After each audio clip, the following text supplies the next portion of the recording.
चूहे के गले में घंटी। नीशू चूहे से बिल्लियों अब डरने लगी थी। नीशू ने काम ही ऐसे किए थे। उसने कई बार बिल्लियों की गुदगुदी की थी, कबड्डी खेलने की कोशिश की थी और उनकी आंखों में धूल झोंक दी, और हर बार वह बच निकला था। एक बार तो वह काफी देर तक मोटी ताजी बिल्ली की पीठ पर सवार होकर उसके पंजों और दांतों से बचता रहा, और बिल्ली के थक जाने पर आराम से अपने बिल में चला गया। अंत में सब बिल्लियों ने एक सभा की। इस चूहे की शैतानियां बढ़ती जा रही हैं। एक बिल्ली ने बात प्रारंभ की। पहले तो यह हमारे हमलों से बचता था, अब ये हम पर ही हमले करने लगा है। कहकर उसने अपनी खोपड़ी दिखाई। ये देखो, आज भरी दोपहर में उसने बड़ी दीवार के ऊपर से मेरे सिर पर एक बड़ा पत्थर लुढ़का दिया। कहीं यह शैतान हम सबको बारी बारी से मार न डाले। एक पतली बिल्ली ने कपकपाते हुए कहा, यह चूहा नहीं कसाई है।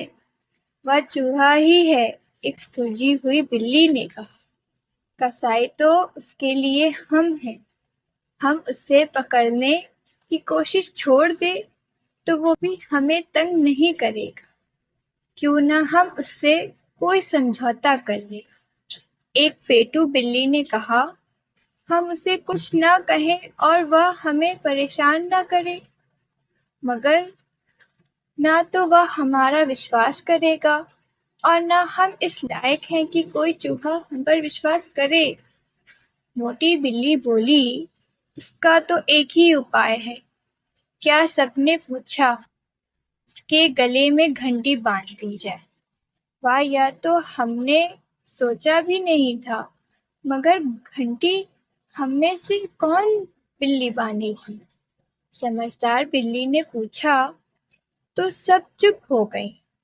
सभा बगैर किसी फैसले के समाप्त हो गई, क्योंकि एक दूसरे को डरपोक कहने के कारण कुछ बिल्लियां लड़ पड़ी थीं। अगले दिन फिर सभा शुरू हुई तो एक बिल्ली ने कहा, सुबह कोई चूहा मेरे घर के बाहर एक पत्र छोड़ गया था। मैं वह पत्र पढ़कर सुना रही हूँ। सब बिल्लियों हैरान होकर सुनने लगी। मैं नीशू चूहे का पड़ोसी ईशू चूहा हूँ। कुछ दिन से घमंड हो। सब बिल्ली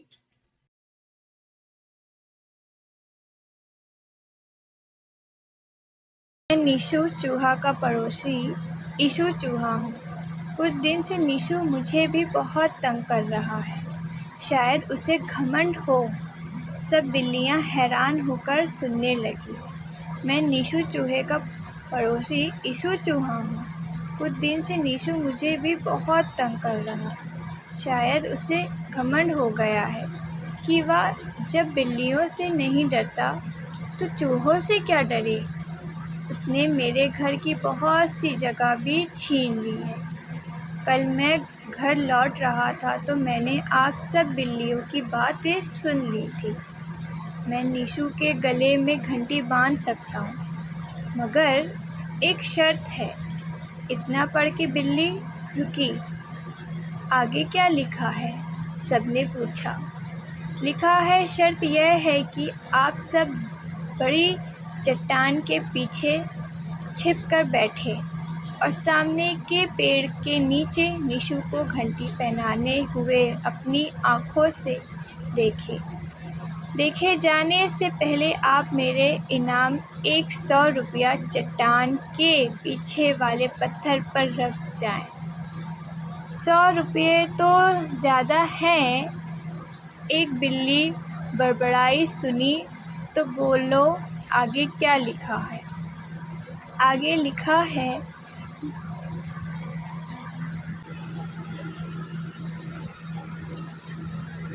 मैं उसे कहूँगा कि अगर वह घंटी वाली माला सदा के लिए पहन लेगा तो गणेश जी की कृपा से उसे कभी कोई बिल्ली नहीं पकड़ सकती।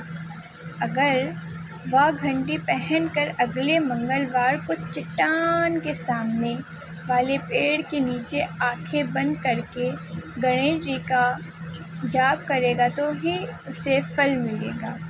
अंत में लिखा था कि यीशु अपना पूरा मकान भी निशु को दे देगा ताकि निशु उस पर शक न करे। यीशु ने बिल्लियों को दिन और समय भी बता दिया था। मंगलवार को बिल्लियों ने बड़ी चट्टान के पीछे वाले पत्थर पर 100 रुपये रख दिए। वे वहीं बैठकर इंतज़ार करने लगी कि निशु कब सामने वाले पेड़ की तरफ आता है। कुछ ही देर में उनकी नज़र निशु पर पड़ी जो घंटी पहनकर पेड़ की तरफ आ रहा था। सभी बिल्लियां चट्टान के पीछे छिपने को एक साथ लपकी, मगर यह क्या, सभी घास के नीचे छिपे कीचड़ भरे गड्ढे में जा गिरी। निशु के ठहाका लगाया, वह आराम से पत्थर के पास पहुंचा। उसने 100 रुपये उठाए और कीचड़ में लटपट होकर कूद रही बिल्लियों से बोला, यीशु बनकर पत्र मैंने ही लिखा था। इन 100 रुपयों में से अब बिल्ली दानी खरीदूंगा और तुम सबको एक साथ बंद करूंगा। तब तक सब यहाँ कबड्डी खेलो। जब तक बिल्लियों ने गड्ढे से बाहर आकर आंखें साफ की तब तक निशु बहुत दूर जा चुका था। अब तो हमें यह इलाका ही छोड़ना पड़ेगा। मोटी बिल्ली ने कहा, यह चूहा नहीं पूरा पहलवान है।